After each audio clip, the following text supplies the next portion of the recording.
Ons Vader wat in die hemel is, baie dankie dat ons by mekaar kan wees. Dankie vir u liefde, u teenwoordigheid. En dankie Here dat ons weet dat ons vandag al die lof, eer, dank en aanbidding aan u kan bring. U wat is, wat was en wat weer kom.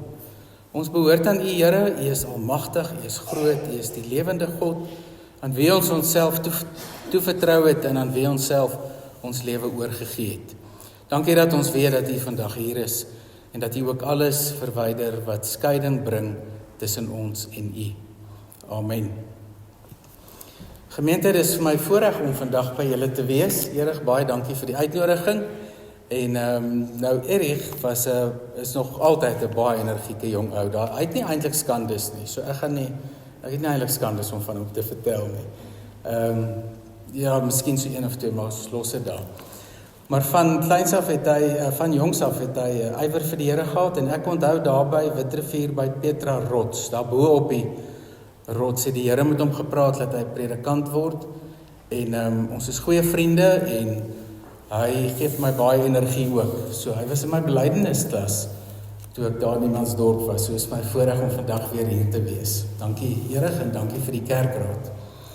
Vriende, ons is vandag hier saam omdat ons kinders van God is en omdat ons aan hom behoort en omdat hy in elkeen van ons woon en deur ons werk. En ek wil vir julle groet met die woorde van ons Here Jesus Christus. Genade en vrede vir julle van God ons Vader en die Here Jesus Christus. Amen. Terwyl ons so sit, kom ons wy onsself toe aan die Here deur te sing Lied 159 vers 1 en 2.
Terwyl ons so by mekaar is, kan ons weet dat die goedheid van die Here hier by ons is, onverdiende genade wat die Here vir elkeen van ons gee uit sy hand, en dat ons sy liefde kan ervaar in sy goedheid, en dat hy die een is wat in ons gedagtes en in ons hart vir ons aanraak deur sy gees, en dat ons kan weet as ons vandag hier saam is, dat sy woord lewendig en kragtig is om in ons lewe inspraak te maak, om nie net ons gedagtes te verander soos Romeine 12 vir ons leer nie, maar dat hy ook ons help om 'n hartsverandering te hê, dat ons hart van klip, hart van vleis word, en dat wanneer ons met die lewende God te doen het, ons nie dieselfde kan wees nie, want dan lewe ons nie meer nie, maar Christus lewe in ons.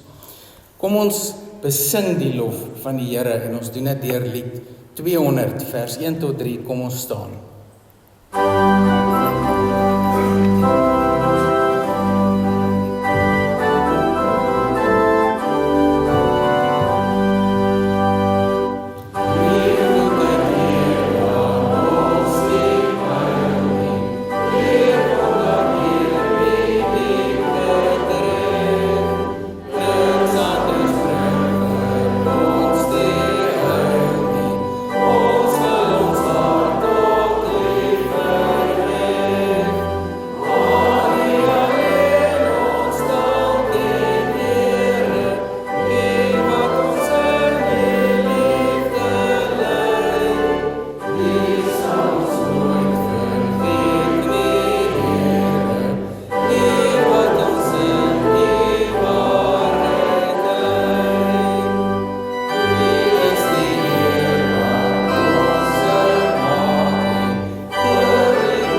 Die liefde van die Here is die vertrekpunt van ons geloof. Dis die fondasie van waar ons lewe.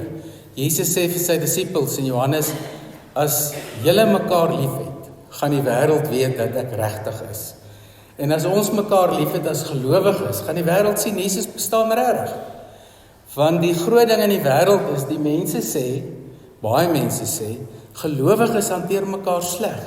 Hoe kan hulle dan kinders van God wees? Of hoe kan daar 'n God wees? Maar wanneer die wêreld sien dat ons mekaar verdra in liefde en dat ons vir mekaar omgee en dat ons, al is ons kwaad vir mekaar, dit mooi hanteer, dan sal die wêreld sien dat ons God se kinders is. Die moeilikste liefde vir ons is natuurlik liefde teenoor medegelowiges. Daarom dat Paulus in al sy briewe, wanneer hy skryf oor liefde, en selfs as Jesus praat oor liefde, dit van toepassing is op mense wat Jesus volg. Ons is geneig om te dink dat liefde daar buite moet wees. Maar liefde wat hier binne is, wys dat Jesus hier is. En wanneer liefde hier binne is, dan beteken dit ook die Heilige Gees is hier. Nou dis wonderlik om dit te weet. Ons lees by Paulus in Romeine 13 van vers 8 af. Julle moet niemand iets verskuldig wees, behalwe om mekaar lief te hê. Ekskuus. Want wie sy medemens liefhet, voer die hele wet van God uit. En dan skryf Paulus, al die gebooie, jy mag nie egbreek pleeg nie, jy mag nie moord pleeg nie, jy mag nie steel nie, jy mag nie begeer nie, of watter ander gebod daar ook al is, word immers in hierdie een gebod saamgevat.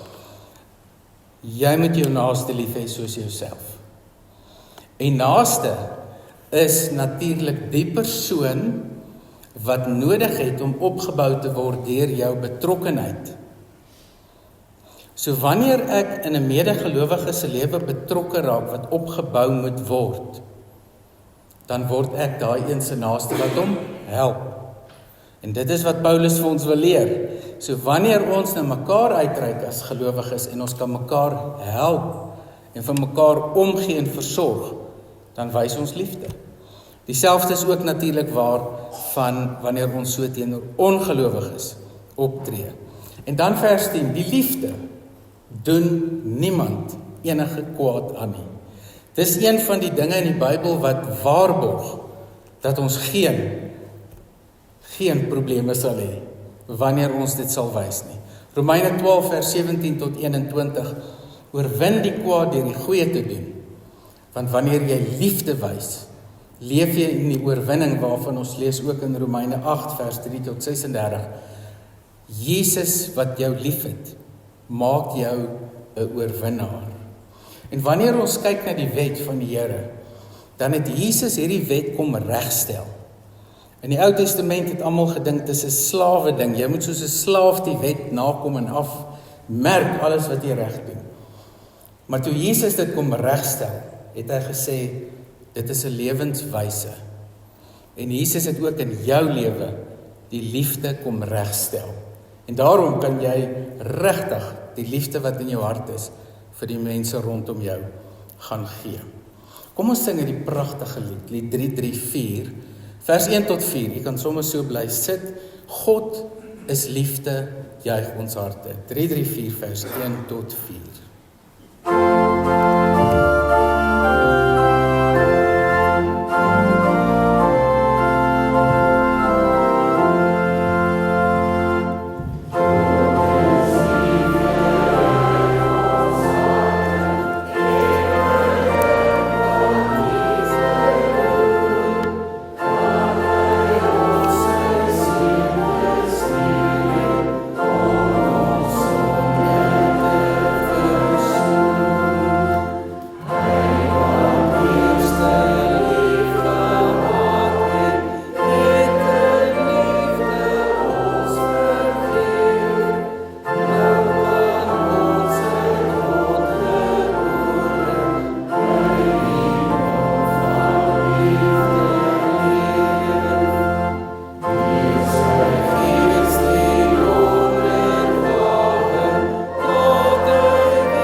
Vader, baie dankie dat ons die voorreg het om saam te kan bid, U te kan aanroep en te weet, Here, dat in ons gebed praat U ook met ons, want Here, ons luister. Gebed is nie net waar ons praat en ons versoeke tot U rig nie, maar gebed is ook om te weet dat ons, wanneer ons bid, by U begin, deur te sê dat U ons Vader is, dat ons wil bid oor U naam wat geheilig moet word, oor U koninkryk wat moet kom, U wil wat moet geskied. En elke keer wanneer ons saam bid, begin ons eers oor U bid. Begin ons eers sê wie U is. Vandag wil ons vir U teenoor U bely en erken dat U die lewende God is. Dat U die een is wat hom aan ons kom openbaar het, deur Christus Jesus ons Here, deur die volle werking van die Heilige Gees. En dan kan ons vra vir ons daaglikse brood en ons kan vra dat U ons vergewe en dat U ons verlos van die bose. En ons wil ook vandag vra dat U deur die Gees ons in die waarheid lei deur U woord. Dat ons sal sien dat U woord lewendig en kragtig is, wat in ons lewe ook inspraak lewer. Ons bid en vra dit alles in Jesus se naam. Amen. Ons gaan vandag lees uit Openbaring hoofstuk 2 van vers 8 af, die gemeente van Smyrna. Skrywe aan die leraar van die gemeente in Smyrna. So sê die eerste en die laaste wat dood was en weer lewend geword het. Ek ken julle verdrukking en julle armoede en tog is julle ryk. Ek weet ook van die kwaadstokery van die mense wat daarop aanspraak maak, dat hulle Jode is en dit nie is nie, maar tot die sinagoge van die Satan behoort. Moenie bang wees vir alles wat julle gaan ly nie. Kyk, die duiwel gaan party van julle nog in die tronk laat gooi, sodat julle in beproewing sal kom en julle sal 10 dae lank baie swaar kry. Bly getrou tot die dood toe en ek sal julle die lewe as kroon gee. Elkeen wat kan hoor moet luister na wat die Gees vir die gemeentes sê. Die wat die oorwinning behaal sal beslis nie deur die tweede dood getref word nie. Tot hier toe ons skriflesing. Nou vriende, Openbaring is regtig een van die makliker boeke in die Bybel. En ek weet baie mense gaan verskil en mense gaan sê Openbaring is 'n moeilike boek om te lees. Ons sukkel met al die beelde en ons sukkel met alles wat vir ons daar verduidelik word. Nou vriende, ek het 'n vermoede dat die kerke deur al die jare die boek moeilik gehou het vir mense. En veral die mense wat al hierdie boeke skryf wat verskriklik baie geld maak oor die eindtyd, oor die dier, oor die graaf. En mense eet die boeke op en verslind dit so soetkoek. Baie mense kyk YouTube en dan kyk hulle hoe verskriklik die duiwel is met sy merk.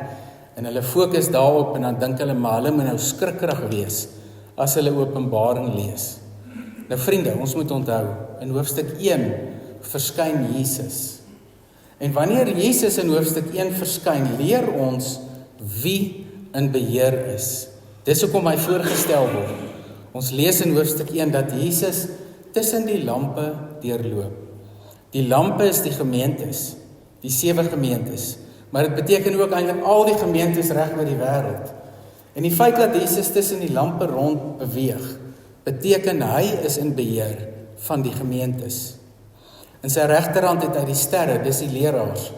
En dit beteken dat die leraars die boodskap wat hy gee aan die gemeentes moet bring.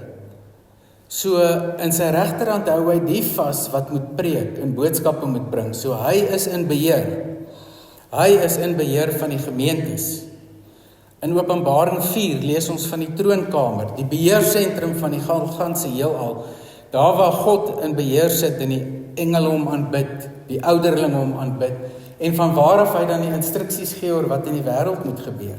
Hoofstuk 5, 6, 7 gaan natuurlik oor die lam, oor Christus, die erediens wat vir Jesus gehou word in die hemel, die lofliedere van die gelowiges, wat daar staan met hulle palmtakke.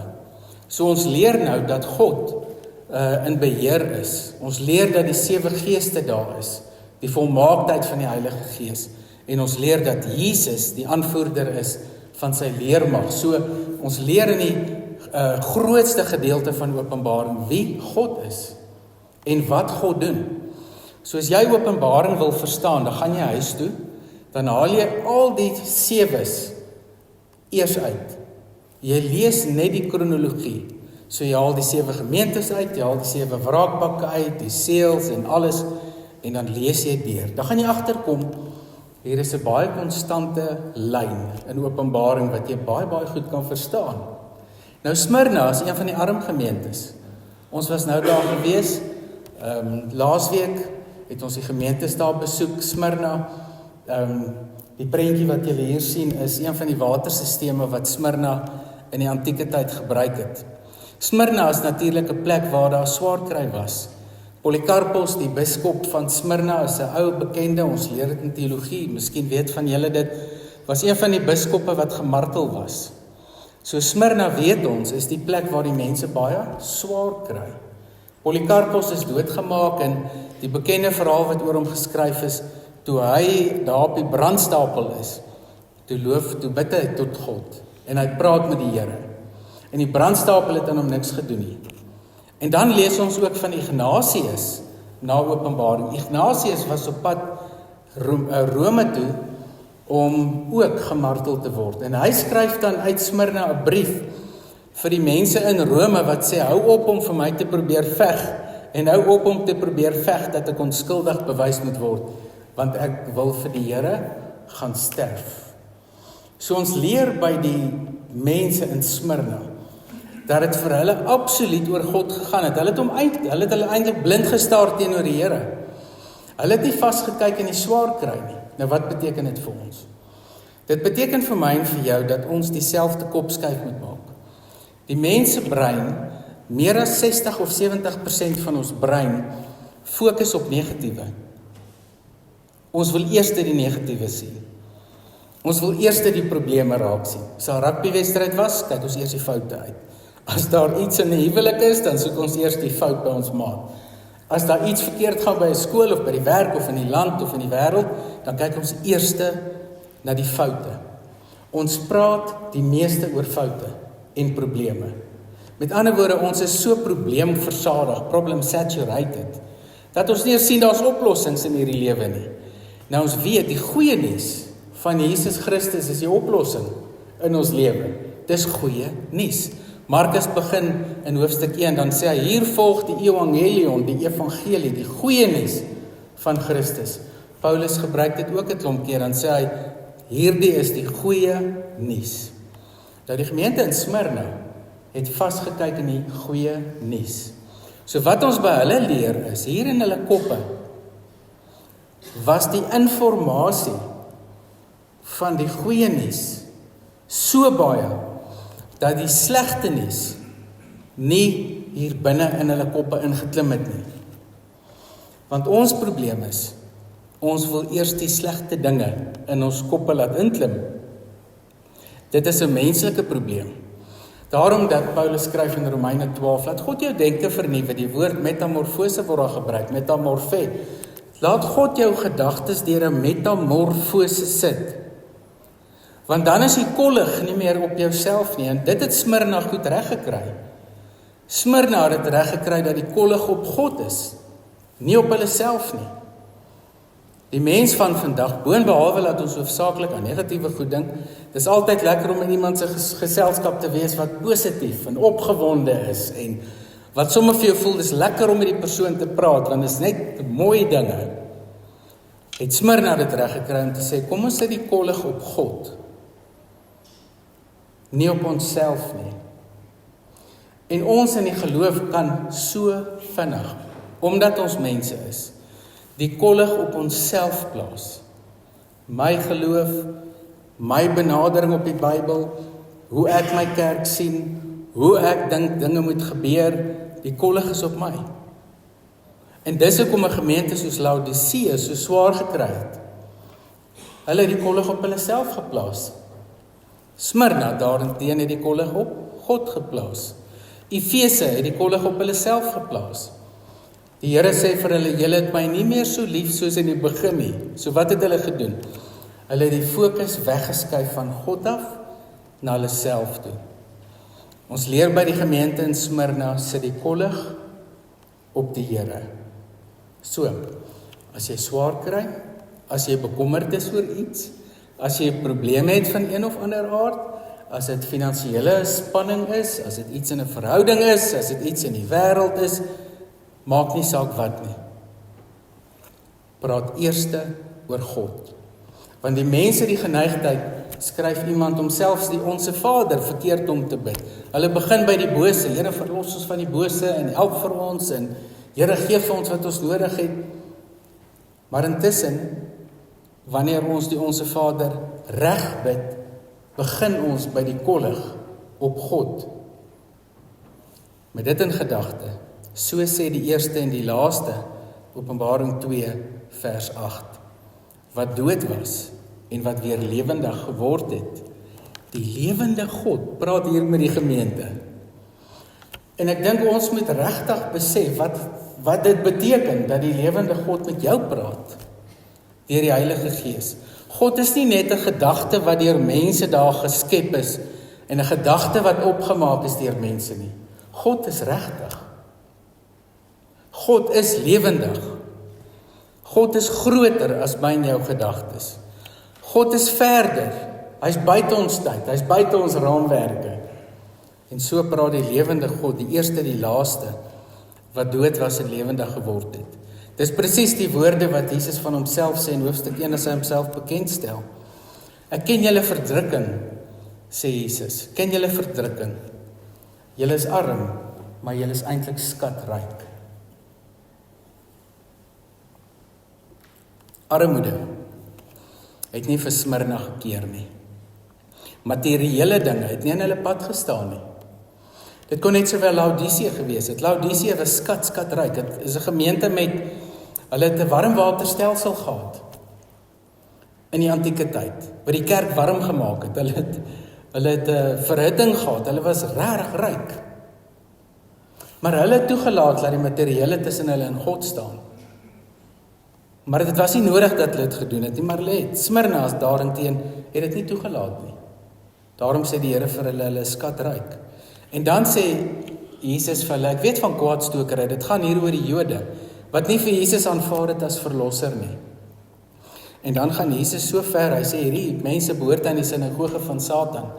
Nou dis nie 'n sataniese kerk gewees of 'n kulte soos ons dit verstaan nie. In Laodicea of Pergamum word daar ook gepraat oor die troon van Satan, maar dit is die tempel van Zeus gewees. Hier weet ons in Smyrna was die keiser aanbid. Met ander woorde, dit leer vir ons enigiets anders of iemand anders wat jy aanbid is soos 'n sinagoge van die duiwel. Slegs die lewende God moet aanbid word. Wat beteken hierdie vir ons? Moenie bang wees nie. Vers 10. Moenie bang wees nie. Daniël 10 vers 19. Jy vir wie God liefhet, moenie bang wees nie. Dit sal goed gaan met jou. Wees sterk, wees sterk. Ons leer by Smyrna dat ons nie bang hoef te wees nie. Ons hoef nie bang te wees vir 2025 of die toekoms of die wêreld of ons land nie. Ons hoef nie bang te wees nie. Want die belofte is dat die Seun van die lewende God by ons is, in ons woon, dat ons sy tempel is, dat hy in die binnekant van ons is. En omdat hy in die binnekant van ons is, hoef ons nie bang te wees nie. Wat het ons meer nodig as die lewende God in ons lewe? Moenie bang wees nie. Moenie bang wees vir al die swaar kry wat jy dalk kan ervaar nie. Ons kan natuurlik hierdie ook verder vat. Ons weet natuurlik, in hierdie gedeelte gaan dit oor die swaar kry wat hulle het omdat hulle Christene is. Maar kom ons dink ook aan swaar kry in terme van ons alledaagse lewe. Daar's baie swaar kry. Dit kan depressie wees, dit kan 'n gemoedskommeling wees, dit kan 'n verhoudingsprobleem wees, dit kan die dood van 'n geliefde wees. Daar's soveel forme van swaar kry. Maar tog bly die woorde van die Here dieselfde. Moenie bang wees as jy deur 'n moeilike tyd gaan nie. God is by jou. Jou omstandighede maak nie 'n verskil aan God se teenwoordigheid in jou lewe nie. Kyk, sê Jesus vir hulle, daar gaan baie probleme wees. Christene gaan swaar kry. Jesus het dit ook gesê. En ons kry swaar. As jy vandag gaan werk en jy is tussen 'n klomp ander gelowe, dan is dit nie maklik nie. Want dinge is nie meer soos dit altyd was nie. Christendom word gesien maar as een van 'n klomp ander religieë, soos hulle dit deesdae noem. Moenie bang wees nie. Die tweede belangrike ding is, bly getrou. Bly getrou aan God. Doen wat God van jou vra in jou lewe. Moenie afwyk nie. Moenie dat jou omstandighede aan die buitekant jou getrouheid aan God affekteer nie. Bly gehoorsaam. Doen wat hy sê. Dit wat in jou kop is oor God, moet in jou dade wys. As dit in jou dade wys, dan beteken dit jy is God se kind. Dit moet wys in jou lewenswyse. Bly getrou. Hou aan om liefde te wys. Hou aan om blymoedig te wees. Hou aan om te fokus op die wederkoms van ons Here Jesus Christus. Bly getrou tot die dood toe. Derde belangrike ding is, Jesus sê, ek gaan vir jou kroon gee. En ek gaan vir jou die kroon van die lewe gee. Die gawe wat God vir ons gee is lewe, vergifnis, genade. Die gawe van lewe kom van God af. En die wat oorwinning behaal, sal nie deur die tweede dood getref word nie. Tweede dood is die dood wanneer mense hel toe gaan. So, moenie met vrees lewe oor die dood nie. En in hierdie brief dink ek is daar vir ons soveel wat ons vir onsself kan vat. En saam met ons die wêreld kan invat. In Openbaring word hoofstuk 13 kortliks genoem oor die dier. Die res van die Openbaring boek gaan oor God alleen. En ons kan vandag verseker weet, God is by ons. En daarmee wil ek afsluit, God is by jou. Moenie bang wees nie. Bly getrou. Jy sal die oorwinningskroon sal jy kry. En jy sal die ewige lewe beerwe. Want jy is God se kind. Kom ons bid saam. Vader, dankie dat ons kan saam bid. Dankie Vader vir u goedheid, u liefde, u genade en teenwoordigheid in ons lewe. En dankie dat ons hoop in hierdie teks kan raak sien. Hoop, omdat ons nie bang hoef te wees nie. Hoop, omdat ons getrou kan bly. Hoop, omdat u vir ons 'n kroon gee, die lewe is 'n kroon. En ook die oorwinningskroon. Ons loof u daarvoor. Wees met die gemeente, ons vra Here dat u die bedieninge van die gemeente in alle aspekte ryklik sal seën. Wees met Erich en die gemeenteraad, die kerkraad, wat leiding neem en voortou neem, seën vir hulle. Dankie vir al die wonderlike dinge wat die gemeente doen. Dankie vir die werk van hulle liefde. Dankie Here dat hulle beywer in hulle geloof. En dankie Here dat hulle volhard in die hoop op ons Here Jesus Christus. En dankie Here dat ons ook weet dat u hierdie gemeente in die holte van die hand styf vashou. Seën vir hulle ryklik met al die seëninge van ons Here Jesus Christus. Ons bid dit in Jesus se naam. Amen. Kom ons gee geleentheid om die Here te dien met ons dankoffers.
het vir Dominee Erie gesê, dat ons volgende jaar gaan ons weer Turkye toe, Maart maand. En ek het hom saamgenooi, en dit is belangrik dat die dominees ook gaan sien hoe dit lyk, waar die Bybel geskryf is. Want dit maak vir 'n mens 'n totale wêreld oop. So as ons die oomblik as ons die toerplan het, sal ek hom vir hom stuur. Hy is ook welkom, die van u wat graag sal wil gaan. Maar dit maak regtig vir jou totale wêreld oop om te gaan sien daar waar Paulus en Johannes beweeg het. Ons kan nie op hierdie stadium Israel toe gaan nie, dis nog onveilig. Maar die oomblik as dit oop is, sal ons weer soontoe gaan ook om te gaan kyk waar die Here Jesus Christus geloop het. En dit sluit regtig jou geloofslewe oop. So ek het vir Dominee Erie gevra, as hy dit sal kan maak of afkry by die kerkraad, dat hy saamkom. Dit sal vir ons ook lekker wees as hy kan kom saam toer. Ons gaan die geloofsbelijdenis saam hardop sê. Die belangrikheid van die belydenis is dat ons as kerk 'n belydende kerk is. En ons as kerk is 'n kerk wat deur ons belydenis vir die mense sê wie ons is, want dis ons identiteit. In die psalms leer jy ook hoe die psalmdigters begin met hulle belydenisse. Psalm 42 begin met die belydenis, ek smag na u. Psalm 16 sê, ek skuil by u. En so kan jy deur die psalms gaan. Jou persoonlike belydenis elke dag sê vir die mense wie jy is. Jou belydenis kom deur woorde, dade, gesindheid en ook getuienis oor Christus. En die wêreld het jou belydenis nodig. Jy moet onthou dat jy voltyds in diens van die Here is, daar waar jy is. Jy's 'n sendeling, oral waar jy beweeg. En jou belydenis van woorde, gedagtes, gesindheid, evangelisasie, bemoediging, is 'n getuienis dat die Here Jesus Christus daar is. Deur al die eeue het ons die apostoliese geloofsbelydenis, en ons gaan dit ook vanoggend doen. En kom ons kyk weer net in ons lewe hierdie week as ons ingaan, en ons maak erns met hierdie, dat ons 'n God glo. En dat ons met vrymoedigheid kan sê dat ons in hom glo. En dat ons met vrymoedigheid kan praat, en dit lewe, en getuig, soos wat die Heilige Gees vir ons lei. So kom ons staan, dan doen ons hardop die geloofsbelydenis, en daarna sluit ons met die oorwinningslied. Ek glo in God die Vader, die Almagtige, die Skepper van die hemel en die aarde, en in Jesus Christus, sy eniggebore Seun, ons Here, wat ontvang is van die Heilige Gees, gebore is uit die Maagd Maria, wat gelei het onder Pontius Pilatus, gekruisig is, gesterf het en begrawe is, en ter helle neergedaal het, wat op die 3de dag weer opgestaan het uit die dode, wat opgevaar het na die hemel, en sit aan die regterhand van God, die Almagtige Vader, van waar hy sal kom om te oordeel, die wat nog lewe en die wat reeds gesterf het. Ek glo in die Heilige Gees. Ek glo aan 'n heilige algemene Christelike kerk, die gemeenskap van die heiliges, die vergifnis van sondes, die opstanding van die vlees en 'n ewige lewe. Amen.